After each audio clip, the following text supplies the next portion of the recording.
Hello students, আজি আমি তোমালোকৰ ক্লাছ 8ৰ লেসন নম্বৰ 5 কাসাবিয়াঙ্কা নামৰ পয়েমটোৰ বিষয়ে আলোচনা কৰিম। সকলোৱে নিজৰ নিজৰ কিতাপবোৰ উলিয়াই ল'বা। পয়েমটো পঢ়াৰ আগতে আমি ফাৰ্ষ্ট কবি পৰিচয় আৰু কবিতাটোৰ বিষয়ে অলপমান চাওঁ আহাচোন। কবিতাটোৰ কবি হৈছে ফেলিচিয়া হেমান্স, এগৰাকী poet. She was born in 1793 at Liverpool. তেওঁৰ জন্মগ্ৰহণ লিভাৰপুলত হৈছিলে 1793 চনত। She started writing poetry since childhood and her first collection poems contained the poems written between ages of 8 and 13. আৰু তেওঁ শৈশৱকালৰ পৰাই কবিতা লিখিবলৈ আৰম্ভ কৰিছিলে আৰু তেওঁৰ প্ৰথম কবিতা সংকলনৰ পুথিখন হৈছে পয়েমছ। আৰু তাৰ কবিতাবোৰ যেতিয়া তেওঁৰ বয়স 8ৰ পৰা 13 বছৰলৈকে হৈছিল, সেই সময়ছোৱাত তেওঁ যিখিনি পয়েম লিখিছিলে, যিখিনি কবিতা লিখিছিলে, সেইখিনি কবিতা অন্তৰ্ভুক্ত হৈ আছে। She wrote poetry about nature, childhood travels and heroic stories. আৰু তেওঁ কবিতাবোৰৰ তেওঁৰ কাহিনী She wrote poetry about nature, childhood travels and heroic stories. আৰু তেওঁৰ কবিতাৰ বিষয়বস্তুবোৰ হৈছিলে প্ৰকৃতি, লৰালিকাল, ভ্ৰমণ আৰু হিৰোইক ষ্টৰীবোৰ, অৰ্থাৎ মানে হিৰোবোৰৰ কাহিনীবোৰ, ডাঙৰ ডাঙৰ বাহাদুৰীৰ কাহিনীবোৰ। From 1816 to 1834, she published 24 volumes of poetry and became a very popular poet. আৰু তেওঁ কেতিয়া 1816 পৰা 1834 চনৰ ভিতৰত তেওঁ মুঠতে 24 পয়েট্ৰি লিখিছিলে, ভলিউমৰ পয়েট্ৰি 24 কবিতা পুথি লিখিছিলে 24খন, আৰু বহুত পপুলাৰ অৰ্থাৎ বহুত জনপ্ৰিয় বা জনাজাত কবি আছিলে। আৰু তেওঁৰ মৃত্যু হয় 1835ত। এয়াই আছিল কবি পৰিচয়। এতিয়া আমি কবিতাটোৰ বিষয়ে, কবিতাটো লাইন বাই লাইন পঢ়াৰ আগতে কবিতাটোৰ বিষয়ে কি লিখা আছে আমাৰ শেষৰ ফালে সেইটো চাওঁ আহাচোন। তেতিয়া তোমালোকৰ কি হ'ব, কবিতাটো পঢ়ি যাওঁতে বুজিবলৈ অলপ সুবিধা হ'ব। The poem, চাইছোৱা চবেই। In this poem, the poet tells the story of a young boy who accompanied his father on a worship. আৰু এই কবিতাটোত কি কৈছে, কবিয়ে এটা ডেকা ল'ৰাৰ কথা কৈছে, এটা য়ং বয়, এটা ডেকা ল'ৰাৰ কথা কৈছে, who accompanied his father on a worship, যোনে তেওঁৰ দেউতাকক এখন ৱাৰশ্বিপ মানে যুদ্ধৰ জাহাজ এখনত লগত যায়। His father, who was the captain of the ship, asked the boy to stand on the deck of the ship. আৰু তেওঁৰ দেউতাক যোনজন আছিলে সেই জাহাজখনৰ কেপ্টেইন অৰ্থাৎ মুখ্য দলপতি, সেই দলপতি তেওঁ কি কৰে, তেওঁৰ ল'ৰাটোক stand on the deck of the ship, deck মানে হ'ল শ্বিপৰ মজিয়া, শ্বিপৰ য'ত মজিয়া আছে তাতে ল'ৰাটোক তাতে থিয় হৈ থাকিবলৈ আদেশ দিলে। Suddenly the ship was attacked by the enemy and it caught fire. আৰু হঠাতে কি হ'ল, সেই জাহাজখনত এনিমিয়ে অৰ্থাৎ শত্ৰুৱে আক্ৰমণ কৰিলে আৰু জুই লাগিবলৈ আৰম্ভ হ'ল। But Casabianca did not move from his place following his father's words. কিন্তু কাসাবিয়ানকা কোন, সেই ল'ৰাটোৰ নাম, আৰু আমাৰ এই কবিতাটোৰ সেই ল'ৰাটোৰ ওপৰতে হিৰো নামটো তাক দিয়া হৈছে। আৰু কাসাবিয়ানকা সেই ল'ৰাটোৱে কিন্তু জুই লগাৰ পাছতো দেউতাকে যে ক'লে তাক তাতে থিয় হৈ থাকিবলৈ, সেই দেউতাকৰ কথাষাৰ মানি চলি সি তাতে থিয় হৈ থাকিলে, অকণমানো লৰচৰ নহ'ল। His father became unconscious in the fire and could not hear his shouts and cries. আৰু তেওঁৰ দেউতাকে সেই জুই লগাৰ কাৰণে আনকনচিয়াছ হ'ল, অসচেতন পৰিলে, আৰু অসচেতন হৈ পৰাৰ পিছত তাৰ ল'ৰাটোৱে যে চিঞৰি আছে দেউতাকক যে, দেউতা মই মানে এবাৰ লৰিব পাৰিম নেকি, এনেকৈ সুধি আছে জুই লগা দেখি, কিন্তু দেউতাকে মানে তাৰ চিঞৰবোৰ বা তাৰ এই কান্দোনবোৰ শুনি নাপালে।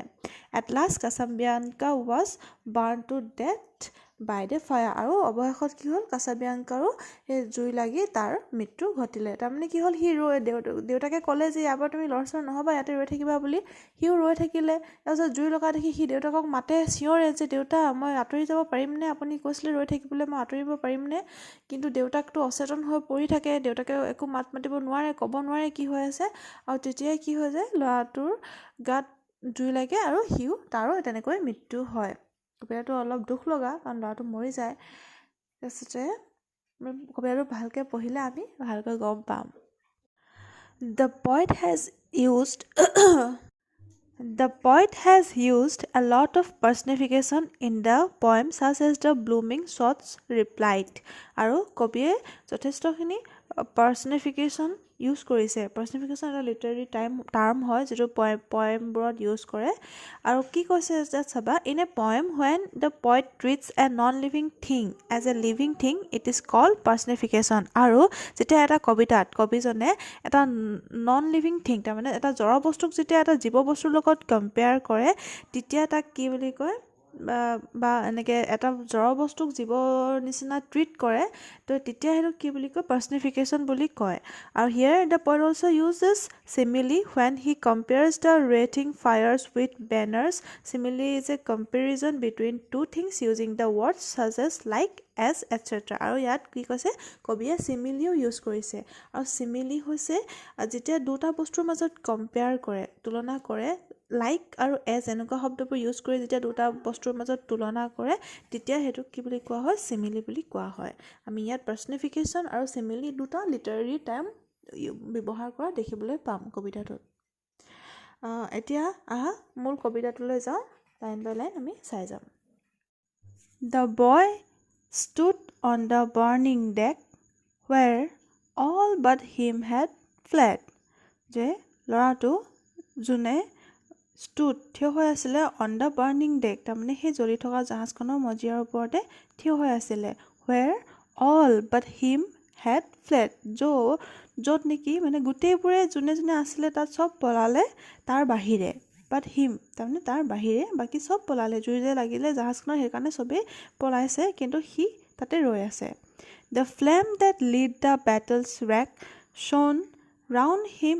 over the dead the flame তাৰমানে সেই জুইৰ শিখাটো that lit the battle's wreck মানে ধ্বংসপ্ৰাপ্ত জাহাজ আৰু battles মানে সেই যুদ্ধৰ কাৰণে নিয়া সেই জাহাজখনৰ মানে ধ্বংসপ্ৰাপ্ত অংশটো য'ত জুইৰ শিখাটো জ্বলি আছে shone round him over the deck shone to shine-ৰ past form তো shone কৈছে round him তাক মানে তাৰ চাৰিওকাষে সেই মানে মৃত্যুৰ এটা মানে মৃত্যুৰে আৱৰি ধৰিছে তাক তাৰমানে এটা জ্বলিছে জুইকুৱা উত্তপ্ত হৈ জ্বলি চাৰিওকাষে তাক মৃত্যুৰে আৱৰি ধৰা নিচিনাকৈ তাক ধৰিছে Yet beautiful and bright he stood as born to rule the storm a creature of heroic blood a proud though childlike form দেখি কৈছে yet beautiful and bright তাৰমানে সি জুইকুৱা জ্বলিছে যদিও সি কেনেকৈ ৰৈছে মানে ভয় খোৱা নাই একদম মানে ধুনীয়াকৈ বিউটিফুল আৰু একদম ব্ৰাইট মানে উজ্জ্বলভাৱে বিউটিফুলি সি থিয় হৈ আছে তাক আৰু এনেকুৱা লাগিছে যেন এজ বৰ্ণ টু ৰুল দ্য ষ্টৰ্ম তাৰমানে যেন সি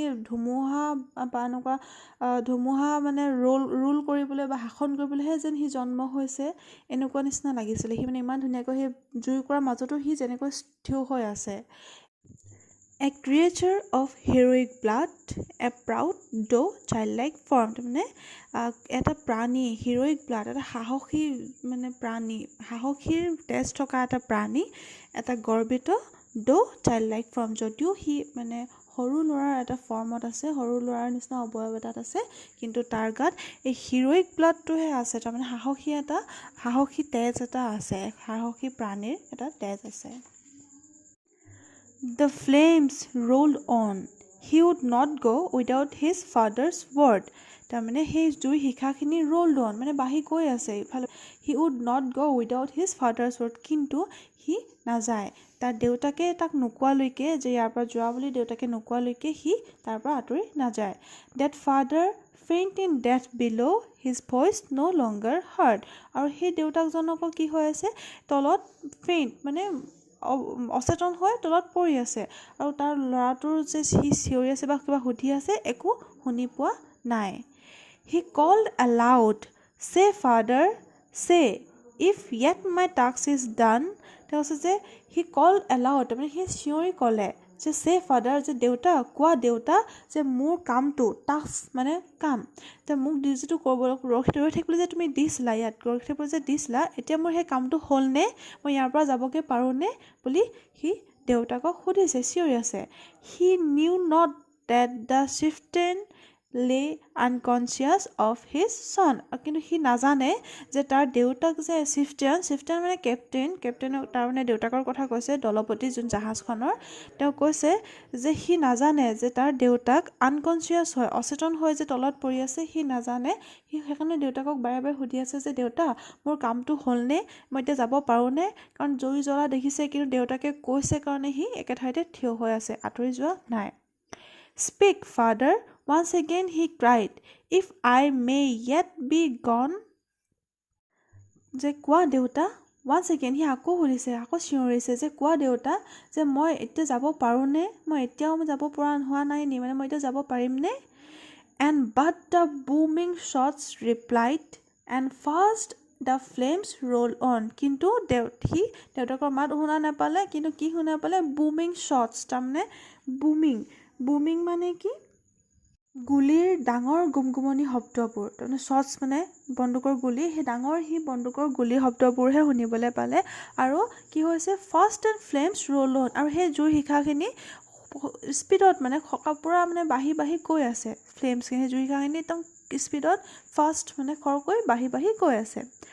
Upon his brow he felt their breath, and in his waving hair, and looked from that lone post of death in still yet brave despair. তো কি কৈছে? সি তাৰ ব্ৰো মানে চকুজুৰিৰ ওপৰত, তাৰমানে সি কপালত তাৰ উশাহটো অনুভৱ কৰিব পাৰিছে, আৰু তাৰ চুলিৰ ৱেভিং হেয়াৰ, তাৰমানে সেই লৰি থকা সেই চুলিখিনিত তাৰমানে সেই উশাহবোৰ সি অনুভৱ কৰিব পাৰিছে। আৰু অকলে and looked from that lone post of death, তাৰমানে সি অকলে সেইডোখৰত থিয় হৈ আছে, আৰু সি কি দেখি আছে? তাৰ মৃত্যুৰ সেই বতৰাটো মানে সি দেখি আছে, মানে পোষ্ট অফ ডেথ, তাৰমানে তাৰ যে এতিয়া মৃত্যু হ'ব, তাৰপাছত তাৰ মৃত্যুৰ পাছত কি হ'ব, সি সেইখিনি চব দেখি আছে তাৰ পৰা। কিন্তু ইন ষ্টিল য়েট ব্ৰেভ ডেছপেয়াৰ মানে হতাশ হোৱা, কিন্তু মানে সি এতিয়াও মানে সি দেখিছে যে তাৰ মৃত্যুক কাষ চাপি আহি আছে, একদম জুইকুৰা আহি আছে, বাঢ়ি গৈ আছে, চব কাষৰবোৰ তাৰ জ্বলি গৈ আছে, সি ইমান ওচৰৰ পৰা তাৰ মৃত্যুটো দেখিছে, কিন্তু তথাপিও সি ভয় খোৱা নাই, সি তেতিয়াও মানে সি হতাশ হৈ যোৱা নাই, সি তেতিয়াও ব্ৰেভে হৈ আছে, সি সাহসীয়ে হৈ আছে, মানে সাহস হৈ আছে অকণমান, মানে তাৰ দুখ লাগিছে, হতাশ অলপ হৈছে, কিন্তু সি তথাপিও তাৰ সাহসটো তাৰ এতিয়াও আছেই, তাৰমানে সি মানে ৰৈয়ে আছে, মানে সি পলোৱা নাই এতিয়ালৈকে। And shouted but once more aloud, my father, must I stay? While over him fast through sail and front the wreathing fires made way.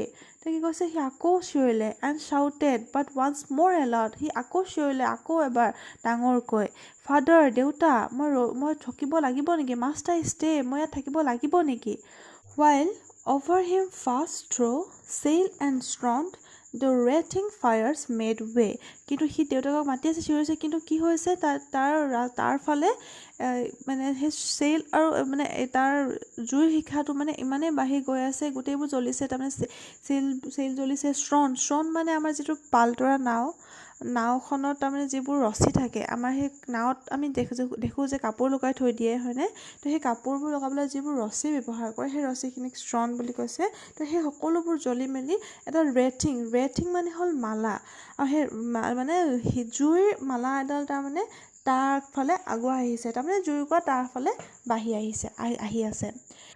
They wrapped the ship in splendor while they caught the flag on high.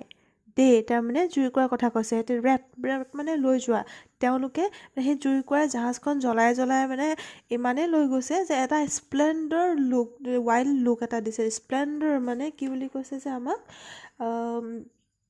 এটা ইম্প্ৰেছিভ appearance, তাৰমানে এটা দেখনীয় অৱয়ব, তাৰমানে সেইটো চাবলগীয়া হৈ গৈছে, তাৰমানে এনেকুৱাকৈ জ্বলাই তুলিছে যে আমি জাহাজখন চাবলগীয়া হৈ গৈছে, মানে এটা ইম্প্ৰেছিভ এটা এপিয়াৰেঞ্চ দি দিছে। আৰু দে কট দ্য ফ্লেগ অন হাই, আৰু জুইকুৰা ইমানে জ্বলিছে, তাৰমানে একেবাৰে শিখৰৰ ওপৰৰ, তাৰমানে সেই যিখন ফ্লেগ লগাই থৈ দিয়ে জাহাজখনৰ ওপৰত, যিখন এখন মানে পতাকা এখন লগাই থৈছে, সেই পতাকাখনৰ ওপৰলৈকে পাইছেগৈ। And streamed above the gallant child, আৰু ষ্ট্ৰীম মানে বাঢ়ি গৈ থকা, আৰু ইমানেই বাঢ়ি গৈ মানে ক'ৰ ওপৰত পাইছেগৈ? গেলেণ্ট মানে ব্ৰেভ, অৰ্থাৎ সাহসী, সেই সাহসী ল'ৰাটোৰ ওপৰলৈকে পাইছেগৈ। লাইক বেনাৰ্ছ ইন দ্য স্কাই, আৰু দেখাত কেনেকুৱা লাগিছে? স্কাই, সেই আকাশ আকাশত যেন বেনাৰ লগাই থৈছে বেনাৰ আমাৰ পষ্টাৰ সেইবোৰ যিবোৰ যেন বেনাৰ লগাই থৈছে তেনেকুৱা লাগিছে মানে ইমানেই জ্বলিছে জুইকুৰা There came a burst of thunder sound. The boy, oh, where was he?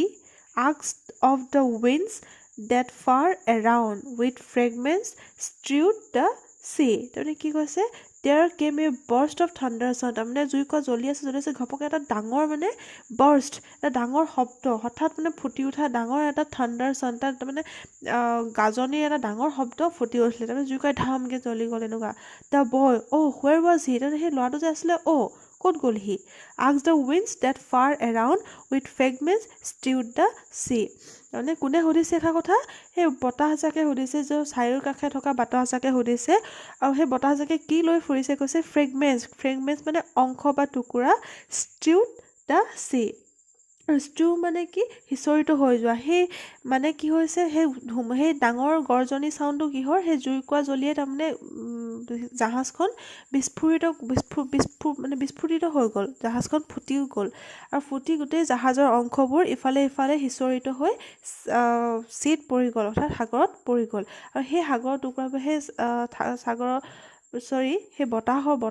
বতাহজাকে মানে সুধিছে এতিয়াতো গোটেই মানে থাণ্ডাৰ চাউণ্ড হৈ পিনে জাহাজখনটো জ্বলি গ'ল তেন্তে ল'ৰাটো ক'ত গ'ল সি তেনেকৈ সেই বতাহজাকে সুধিছে With mast and helm and pennon fair that well had borne their part but the noblest thing which perished there was that young faithful heart With mast and helm তাৰমানে মাষ্ট মানে সেই তাৰ জাহাজৰ খুটাবোৰ আৰু হেল্ম মানে এই জাহাজৰ ষ্ট্ৰিংডাল এণ্ড পেন এণ্ড ফেয়াৰ মানে তাত লাগি থকা জাহাজৰ খুটাৰ ওপৰত লাগি থকা সেই ফ্লেগবোৰ বা পতাকাবোৰ that well had borne their part তাৰমানে সকলোবোৰ সেই জুইকুৰাই দাঙি লৈ গ'ল বুলি কৈছে but the noblest thing which perished there কিন্তু আটাইতকৈ মহান বস্তুটো য'ত নেকি তাত ধ্বংস হৈ গ'ল পেৰিছ মানে ধ্বংস হৈ যোৱা য'ত নেকি বিনাশ হোৱা বা ধ্বংস হৈ গ'ল সেইটো হৈছে was that young faithful heart যে সেই য়ং ডেকা ফেইথফুল বিশ্বাসী হৃদয়খন তাৰমানে সেই ডেকা ল'ৰাটোৰ কথা কৈছে সি যে ইমান ইন'চেণ্ট আছিল বা দেউতাকৰ কথা ইমান মানি চলিছিল যে জুইকুৰা আহি তাক জ্বলাই লৈ গ'ল সি কিন্তু দেউতাকৰ কথা মতেই তাতেই ৰৈ থাকিলে আৰু সেই ইমান বিশ্বাসী ল'ৰাটো সেই জুইকুৰা তাতে ধ্বংস হৈ গ'ল জাহাজখনটো ধ্বংস হ'লেই কিন্তু আটাইতকৈ নবলেষ্ট তাৰমানে আটাইতকৈ মহান বস্তুটো তাত কি ধ্বংস হ'ল তাত কি বিনাশ হ'ল সেই য়ং ফেইথফুল হাৰ্ট সেই ডেকা বিশ্বাসী ল'ৰাটো বা হৃদয়খন হৃদয়খন তাৰমানে ল'ৰাটোৰ কথাই কৈছে আৰু সেই ল'ৰাটো কোন হৈছে কাছাবিয়ানকা এইটো কাছাবিয়ানকা এটা সুন্দৰ পয়েম তোমালোকে সকলোৱে ভালকৈ পঢ়িবা আকৌ এবাৰ ভালকৈ লাইন বাই লাইন পঢ়ি বুজিবলৈ চেষ্টা কৰিবা যদি কিবা দুই যি নোপোৱা মোক সুধিবা থেংক ইউ